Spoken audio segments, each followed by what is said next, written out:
Okay, hi everyone, how you doing? So I'll give a really quick introduction about myself, just to give you a bit of context of where I'm coming from. So as you can hear from my accent, I'm not Canadian. I got imported by a Canadian woman to Canada. I'm now a Canadian architect under the OAA. I'm an interior designer, so my firm does architecture and interiors. I'm an entrepreneur, I would say. I had one of the first co-working spaces in Toronto before WeWork came in. I'm also now a multiplex developer, so I've decided stupidly to develop my own multiplex and GC it. And I'm a dad to 3 young kids. So my firm, Noam Hazan Design Studio, I started the firm about 4 years ago. And we really started mostly on single-family homes, custom homes. And as more and more EHON bylaws got passed, we started to do more garden suites, laneway houses, and now have a very big practice in the multiplex space. Currently over 20 projects ranging from planning all the way through to construction. And we're starting to see certain typologies emerge. So the team has grown basically, but we're starting to see certain typologies emerge as we are developing these projects and planning these projects for our clients and for myself. So this is a diagram from the city of Toronto that you might all be familiar with. Lots of single-family homes, lots of larger condo buildings and mid-rise buildings, but not much of that middle space, and that's the missing middle that we're talking about today. So Toronto, a few years ago, shortly after I moved to Canada, and Toronto, what we expect to see in the next couple of years with an increase in missing middle development. This is a summary, basically, of all the bylaws that have passed in the last few years, and they're continuously passing, and the Toronto is really moving towards increasing the ability, as Craig spoke about it previously, to build these type of housing typologies. So essentially what we're seeing is an emergence of typical types of buildings, depending on, there's lots of typical sites in Toronto, typical lot sizes, and kind of using the bylaws and the multiplexes, we're starting to see certain typologies emerge in how multiplexes are being designed.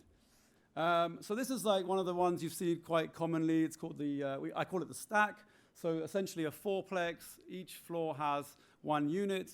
And typically on a 25 wide, you can get 3 bedrooms, 2 bathrooms, stacked all the way up to 4 floors. Some of the earlier designs, or some of the original designs you've seen, they have that massive staircase at the back. So you have internal staircase entranceway for the 2nd and 3rd floor, and then a huge metal, expensive staircase at the back. And we're starting to see an evolution away from that on that typology. I guess the one benefit is you obviously save on certain interior circulation spaces. I'm gonna skip through the plans because there's a lot of slides and I only have 10 minutes. But if you want to chat about the actual designs after, happy to chat. So the evolution of the stack that I showed you earlier is really the walk up, where every unit has its own direct egress to the street.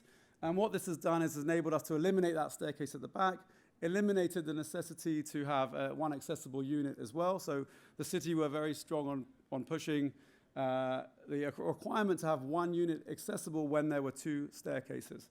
So we were able to save some cost both on accessibility and also on that staircase by having a stack.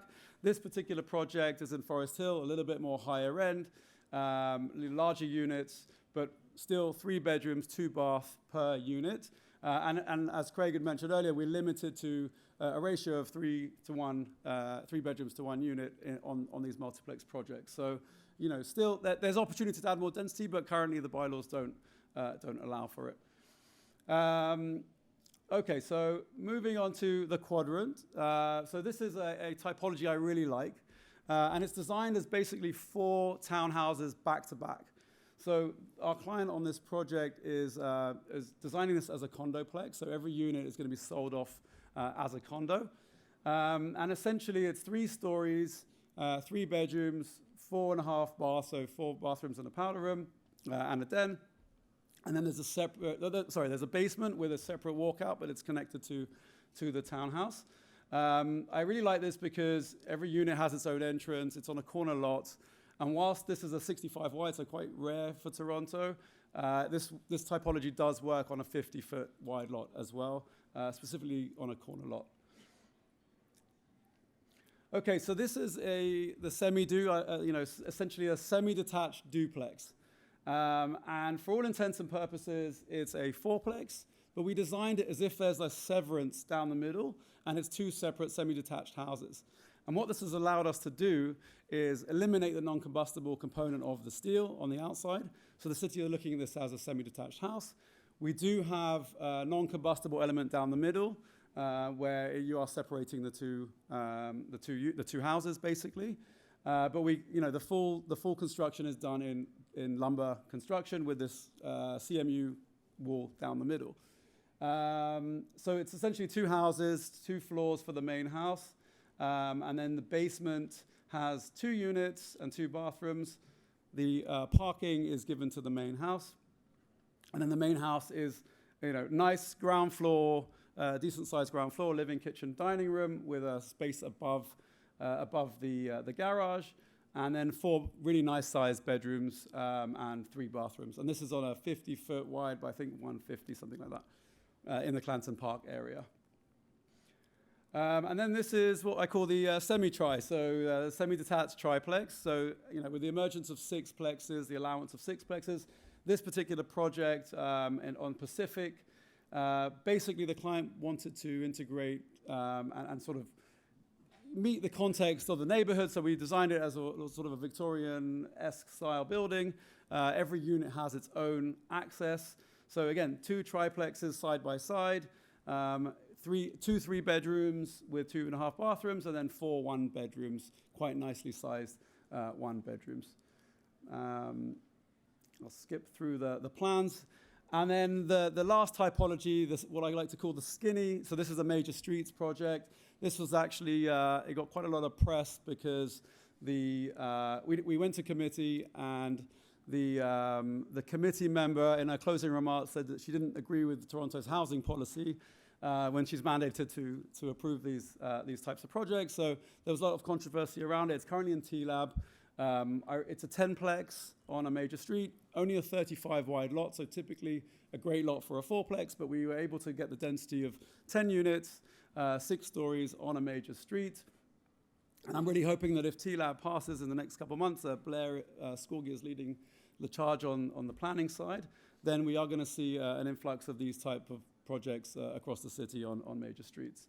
So just in summary, it's a 10 unit. The typical floor layout is basically 2 units, 2 beds, 2 baths, and then we have a penthouse at the top with 4 bed, 4 bath, and a ground floor unit that also has a basement access to it. It's a 2-story ground floor unit with 5 bed and 5.5 bath. So a lot of bedrooms, a lot of density on a very small 35 by 130 lot in the Scarborough ward. So that's it. I kept it quite short. It's 40 slides, but if you guys have any questions, feel free to chat with me after. I do post quite regularly the progress of my own multiplex project on Instagram. So if you want to follow us, follow the progress, see how it's like, what it's like to actually build one of these, please do. And looking forward to answer any questions after. Thank you.